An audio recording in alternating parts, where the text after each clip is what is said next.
शहर की बड़ी खबरों के साथ ग्रैंड न्यूज में आपका स्वागत है। नमस्कार, मैं तिलेश्वरी। आगे बढ़ने से पहले आइए देखते हैं आज की हेडलाइंस। भाजयुमो ने फूंका कांग्रेस सरकार का पुतला।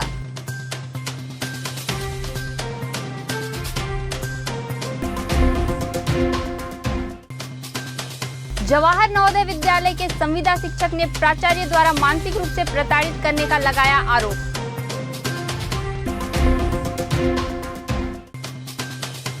भारतीय जनता पार्टी कार्यालय में आज महामंत्री केदार कश्यप के द्वारा प्रेस वार्ता आहूत की गई।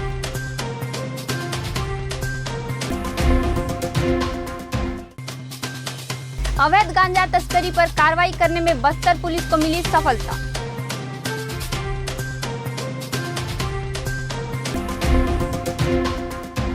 अब खबरें विस्तार से।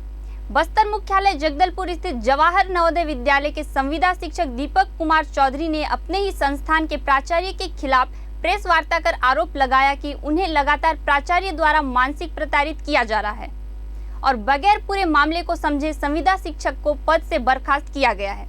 शिक्षक ने कहा कि स्कूल प्रबंधन द्वारा स्कूल में पढ़ने वाले बच्चों को समय से ठीक से भोजन नहीं दिए जाने की शिकायत करने पर मुझे मानसिक प्रताड़ित कर मुझ पर बेबुनियाद आरोप भी प्राचार्य द्वारा लगाया जाता है। शिक्षक द्वारा प्रेस वार्ता लेकर अपने ही संस्थान जवाहर नवोदय विद्यालय के प्रबंधन पर खुलेआम आरोप लगाने वाले संविदा शिक्षक ने एक वीडियो जारी किया जिसमें बच्चों को खराब भोजन व अधपका रोटी दिया जाता है। शिक्षक द्वारा लगाए गए आरोपों को जानने जब हमारी न्यूज की टीम जवाहर नवोदय विद्यालय जगदलपुर पहुंची तो इस मामले में स्कूल प्रबंधन ने किसी भी प्रकार की बातचीत करने से मना किया और संस्था के प्राचार्य भी नदारद रहे। सर, मेरे पे झूठे इल्जाम लगा करके टर्मिनेट कर दिया गया है कि मैं शराब पीता हूँ, अश्लील हरकत करता हूँ ऐसे।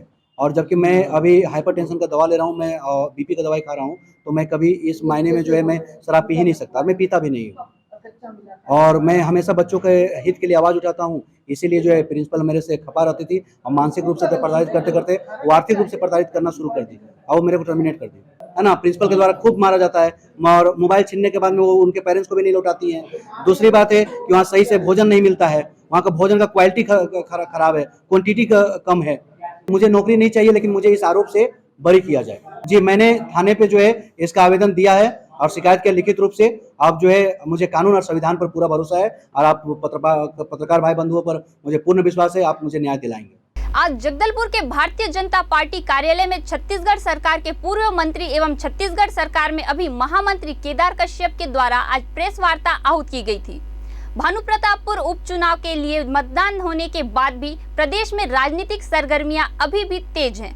आरक्षण के मुद्दे पर आबकारी मंत्री कवासी लखमा के बयान पर भाजपा नेता और पूर्व मंत्री केदार कश्यप का विवादित बयान सामने आया है, जिसमें उन्होंने लखमा को चुनौती देते हुए कहा है कि अगर वे असली माँ बाप के बेटे हैं तो तत्काल अपने पद से इस्तीफा दे दे। हम तो मांग करते हैं कि अब 2 तारीख तक वो कहते हैं आरक्षण लागू नहीं कर पाए, तो यदि वो असली माँ के बेटे हैं, असली बाप के बेटे हैं, तो तत्काल वो अपने पद से इस्तीफा दे दें, क्योंकि उन्होंने 2 तारीख को कहा था कि हम लागू नहीं करूंगा तो कल तक इस्तीफा दे दूंगा। तो आज यदि वास्तव में यदि नहीं कर पा रहे हैं तो उनको इस्तीफा देना चाहिए, क्योंकि उनके हिसाब से आज यहाँ पर आरक्षण लागू नहीं हो पाया, न यहाँ पर हमारे लोगों को नियुक्तियाँ हो रही है, न हमारे लोगों का जो कहते हैं प्रवेश होना चाहिए वो नहीं हो पा रहा है। तो कहीं ना कहीं से पूरे आरक्षण की स्थिति यहाँ पर शून्य हो गई है।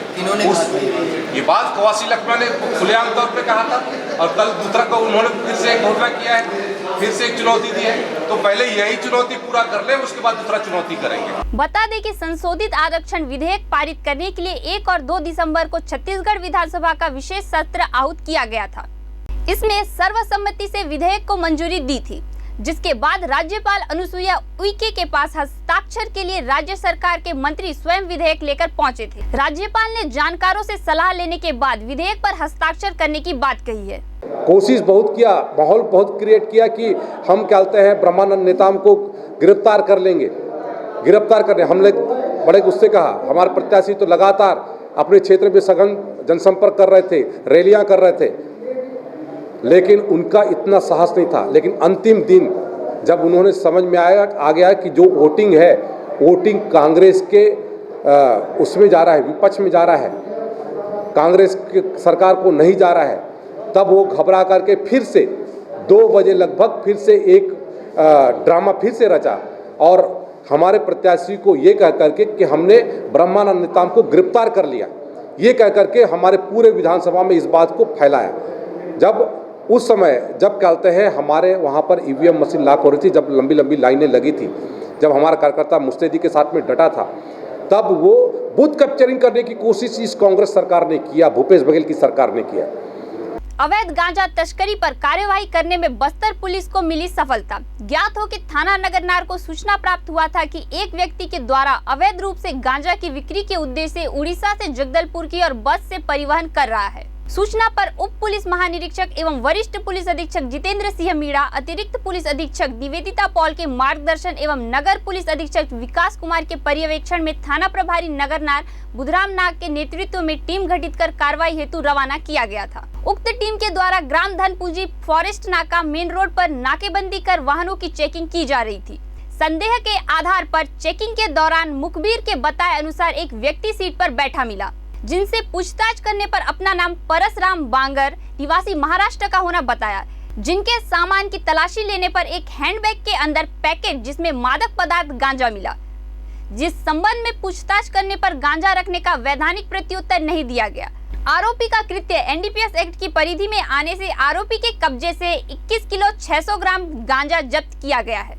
मामले में आरोपी के विरुद्ध थाना नगरनार में धारा 20 खंड एनडीपीएस एक्ट के तहत आपराधिक प्रकरण पंजीबद्ध कर अनुसंधान में लिया गया है। भारतीय जनता युवा मोर्चा ने कांग्रेस प्रदेश सरकार को आदिवासी विरोधी करार देते हुए आज गोल बाजार चौक में पुतला फूका और कांग्रेस सरकार की मनमानी के खिलाफ जमकर नारेबाजी भी की।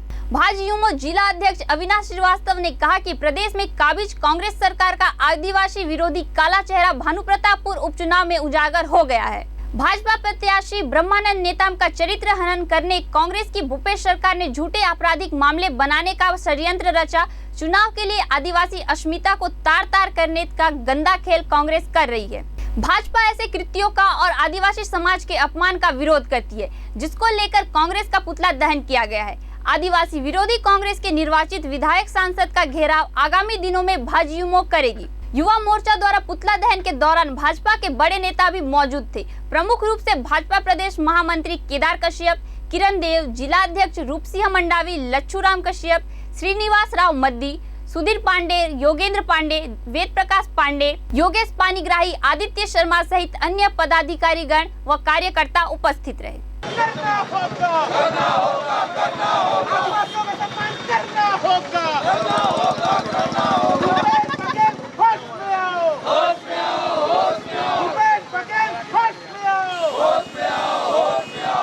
प्रदेश संगठन के आह्वान पर भारतीय जनता युवा मोर्चा और अनुसूचित जनजाति मोर्चा के संयुक्त तत्वावधान में आज कांग्रेस सरकार का पुतला दहन किया गया है।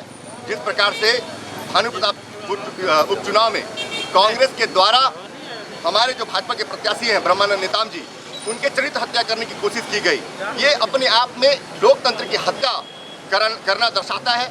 आज हमने सांकेतिक पुतला दहन किया है, लेकिन हम आपके माध्यम से भूपेश बघेल को सचेत करना चाहते हैं और कांग्रेस के जनप्रतिनिधि को सचेत करना चाहते हैं कि आदिवासी समाज की भारतीय जनता पार्टी हमेशा रक्षक रही है और आने वाले दिनों में हम कांग्रेस सरकार का पुरजोर विरोध करेंगे। जगदलपुर के पुरानी मंडी प्रांगण में छत्तीसगढ़ शासकीय उचित मूल्य की दुकान संचालक विक्रेताओं के द्वारा अपनी समस्याओं को लेकर 6 सूत्रीय धरना प्रदर्शन किया गया। प्रदर्शनकारियों ने बताया कि हमें अनेक प्रकार की कठिनाइयों का सामना करना पड़ रहा है। विक्रेता और हितग्राहियों के बीच सर्वर व कांटा कनेक्टिविटी के चलते विवाद की स्थिति उत्पन्न हो रही है, जिसके चलते प्रदेश संघ के द्वारा 6 सूत्रीय मांग पत्र प्रेषित की जा रही है। उक्त मांगों पर सरकार गंभीरता पूर्वक विचार करे। पहला, खाद्यान्न कटौती के संबंध में, दूसरा, सर्वर की समस्या, तीसरा, मानदेय व्यवस्था लागू करने, चौथा, कमीशन की राशि, पांचवा, खाद्यान्न भंडार में 3% सुखद और छठवां, कमीशन की राशि सीधे विक्रेता संचालक के खाते में प्रदान की जाए। हम लोगों के द्वारा उपरोक्त मांगों को लेकर शासन प्रशासन को अनेक बार मांग पत्र प्रेषित कर धरना प्रदर्शन कर चुके हैं, जिस पर आज तक किसी भी प्रकार की सुनवाई नहीं हुई है, जिससे राशन संचालक विक्रेताओं में नाराजगी है। अतः एक बार पुनः 6 सूत्रीय मांगों को लेकर संघ के द्वारा ज्ञापन पत्र सौंपा गया है। आने वाले दिनों में मांग पूरा नहीं होने पर धरना प्रदर्शन करने के लिए बाध्य रहेंगे, जिसमें संपूर्ण जवाबदारी शासन प्रशासन की रहेगी। जिंदाबाद जिंदाबाद राशन विक्रेता संघ जिंदाबाद जिंदाबाद जिंदाबाद जब तक कांटा नहीं हटेगा जब तक राशन नहीं हटेगा कांटा नहीं हटेगा जब तक राशन नहीं हटेगा। अभी पॉस मशीन आया है तो बड़ा दिक्कत होता है। पहले क्या है एक व्यक्ति को 5 ही मिनट में हो जाता था, 5 से 3 मिनट में हो जाता था। अभी एक व्यक्ति को 10 से 15 मिनट और आधा घंटा भी लग रहा है। इससे जनता तो बहुत परेशान है।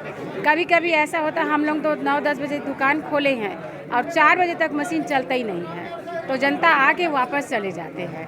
आए दिन ऐसे ही होता है, तो इसमें हम लोग तो बहुत जूझ रहे हैं और कमीशन भी बहुत कम मिलता है। साथ में जो ये मशीन को तो बंद कर दिया जाए और हमको जो जैसे चला रहे थे वैसे चलाना चाहिए, और हर चीज़ सामान भी पूरा कटौती करके दे रहे हैं हम लोग को, तो हम जनता को कैसे पूर्ति करेंगे। हम तो आए दिन जनता से जूझते रहते हैं। अधिकारी तो वहाँ से लागू कर दिए, पर हम जो ज़मीनी स्तर पे काम करते हैं उनको कितना परेशानी होती है। हर प्रकार का लोग आते हैं, गाली गलौज करके चले जाते हैं। गवर्नमेंट का सर्वर ही सबको परेशान कर रहा है, जिसके कारण राशन बांटने ही नहीं हो रहा है। और साथ ही गवर्नमेंट ने एक कांटा भी दे दिया है। कांटा की कनेक्टिविटी से सर्वर से बहुत सारे प्रॉब्लम खड़े हो गए, जिससे देने ही नहीं हो रहा राशन। प्रति व्यक्ति पीछे में 1 घंटा भी लग जा रहा है। तो ये सारी दिक्कतें हैं और राशन दुकान वाले को ही कहा जा रहा है वो नहीं देता है। लोग जो साधारण निगरानी ये सोचता है कि राशन दुकान वाला नहीं दे रहा है, जबकि प्रॉब्लम मूलतः सर्वर का ही है, जिसको समाधान नहीं कर पा रहे हैं। और शासन द्वारा अधिकारी द्वारा यह कहा जाता है आपको बैठना ही है, आपको जवाब देना ही है, क्योंकि संभव नहीं है तो किसी न किसी से बहस और नोकझोंक हो ही रहा है। तो ये हमारे हित में अच्छा नहीं लग रहा करके हम इस धरना में पहला प्रश्न यही उठाए हैं कि पहले जब तक सर्वर ठीक नहीं हो जाए तब तक तौल मशीन को ना जोड़ा जाए और सर्वर को ठीक किया जाए तो राशन वितरण अच्छा से हो सकेगा, जल्दी से जल्दी हम राशन दे सकेंगे। भौतिक सत्यापन हर माह या हर 3 महीने में होना चाहिए। ये शासन जो लिखित आदेश उसमें करना चाहिए, उन्होंने आज तक नहीं किया है। और जितने भी कमी बेसी हो रही है वो शासन हमारे ऊपर डाल रही है और हमारे अनाजों में कटौती करने का प्रयास कर रही है। पिछले महीने भी किए थे, फिर बाद में फिर जब बहुत सारी बातें उठी तो वापस फिर दे दिए। जगदलपुर के सीरासार के पास स्थित खबरगुड़ी में आज विहान योजना के अंतर्गत 1 दिवसीय शिविर का आयोजन किया गया, जिसमें शहर में निवासरत लोगों ने अपने जरूरतों के हिसाब से अपने लिए दस्तावेज बनाया। यह सभी दस्तावेज बिहान योजना के अंतर्गत किया जाता है। बिहान योजना का शुभारंभ मुख्यमंत्री भूपेश बघेल ने मजदूर दिवस के मौके पर मितान योजना का शुभारंभ किया है। मितान योजना का शुभारंभ करते हुए मुख्यमंत्री भूपेश बघेल ने कहा है कि इस योजना के माध्यम से सभी नागरिकों को, विशेषतः बुजुर्गों, दिव्यांगों और निरक्षरों को आसानी से कई प्रकार की सेवाएं घर बैठे ही मिल सकेगी। सीएम भूपेश बघेल ने कहा कि अभी वर्तमान में 14 नगर निगमों में 13 प्रकार की सेवा उपलब्ध होगी। शीघ्र ही पूरे प्रदेश में इस योजना का विस्तार किया जाएगा। अन्य सेवाएं भी इस योजना के माध्यम से प्राप्त की जा सकेंगी। इस योजना के शुरू होने से सरकारी प्रक्रिया और आसान होगी। इसके अंतर्गत जन्म प्रमाण पत्र, विवाह, निवास, आय, मृत्यु प्रमाण पत्र सहित 100 से अधिक सेवाएं घर पहुंच सेवा के रूप में मिलेंगी। इसके लिए मितान टोल फ्री नंबर 14545 पर कॉल करना होगा। सरकारी ऑफिस के चक्कर काटने से मुक्ति मिलेगी। मितान योजना की सारी प्रक्रिया डिजिटल होगी। सीएम भूपेश बघेल का आज गरियाबंद जिले में भेंट मुलाकात का दूसरा दिन था। कुलेश्वर महादेव का पूजा अर्चना करने के बाद सीएम सीधे देवभोग पहुंचे, जहां पहुंचते ही सबसे पहले तो सीएम ने 7.42 करोड़ लागत के वनोपज लघु उत्पादन पार्क का लोकार्पण किया। लोगों से सीधा संवाद कर योजनाओं की टोह ली, फिर देवभोग के विकास के लिए सौगातों की झड़ी लगा दिया। सीएम ने देवभोग को नगर पंचायत बनाने का ऐलान किया है। वही ग्रामीणों की मांग पर झाकरपारा को उप तहसील बनाने व सीनापाली में सरकारी बैंक की शाखा खोलने का ऐलान किया है। प्रसिद्ध ऋषि झरना पर्यटन केंद्र के विकास के लिए 30 लाख के अलावा कोष्टा मुंडा तालाब सौंदर्यकरण के अलावा सामुदायिक भवन, बेलाट नाला में उच्च स्तरीय पुल, सरदापुर ITI को शहीद भोजराम टांडिल के अलावा मुंगिया में पुल निर्माण का ऐलान किया है। सीएम ने नगर के गांधी चौक में स्थित स्वतंत्रता संग्राम सेनानी पंडित श्याम शंकर मिश्र की मूर्ति का अनावरण भी किया। किसान के, मजदूरों के, व्यापारियों के आय में लगातार वृद्धि हो रही है। शिक्षा का भी सुधार हो रहा है, ये अच्छी बात है। सर, हीरा खदान को लेकर क्या कहना है? हीरा खदान हाई कोर्ट में है और इसके कोर्ट जो फैसला करेगी इसके आधार पर आगे कार्रवाई होगी। सर, 15 साल से विधानसभा में वनवास पर है सर कांग्रेस, क्या लगता है इस बार खत्म होगा सर? अब यहाँ जनता चाहेगी तो आपने खत्म होगा। सभी पक्षों को कुछ न कुछ दिया है सर, आप सबको खुश करके चले गए आप। सर, बिमला नवगढ़ को कांग्रेस में बनाने के लिए आप क्या करेंगे? लगातार भाजपा देखिए वो संगठन की बात है, मैं सरकार की बात कर रहा हूँ। हमारी योजनाओं को हम लागू कर रहे हैं, उसका लाभ सब उठा रहे हैं। मुझे पूरा विश्वास है आने वाले समय में कुछ चलाएंगे। सरकार की मंशा है कि सरकारी उचित मूल्य राशन दुकान के माध्यम से जनता को राशन उपलब्ध कराना, लेकिन अधिकारियों और उचित मूल्य के दुकानदारों के साठ घाट के चलते हितग्राहियों के पेट पर डाला जा रहा है। ऐसा ही ताजा मामला महासमुंद जिले के बसना ब्लॉक में मनमानी और अफसरशाही के चलते लोगों को राशन नहीं मिल पा रही है। शासकीय उचित मूल्य की दुकानों में हितग्राहियों को 15 से 20 किलो तक कम राशन दिया जा रहा है। वही जिम्मेदार अधिकारी मामले को नजरअंदाज कर गरीबों का हक मारकर कमीशन खोरी में लगे हैं। केंद्र और राज्य सरकार मुफ्त में जनता को उचित मूल्य की राशन दुकान से राशन उपलब्ध करा रही है। वही अधिकारी और राशन दुकान के कर्मचारी अधिकारियों से साठ गांठ कर आम जनता के राशन में डाका डाल रहे हैं। शिकायत के बाद भी कार्यवाही नहीं हो पा रही है। हम आपको बता दें कि प्रधानमंत्री गरीब कल्याण योजना के तहत अप्रैल और मई माह में अतिरिक्त चावल आवंटित किया गया था, लेकिन बसना सेल्समैन द्वारा बड़े पैमाने पर चावल की हेराफेरी की गई थी। बसना ब्लॉक के ग्राम पंचायत बड़े टेमरी के हितग्राहियों को केवल राज्य सरकार द्वारा वितरित किए जाने वाले चावल कहीं वितरण किया गया है और कहीं नहीं किया गया है, जबकि केंद्र सरकार द्वारा अप्रैल माह का अतिरिक्त चावल मई के साथ दिया गया था।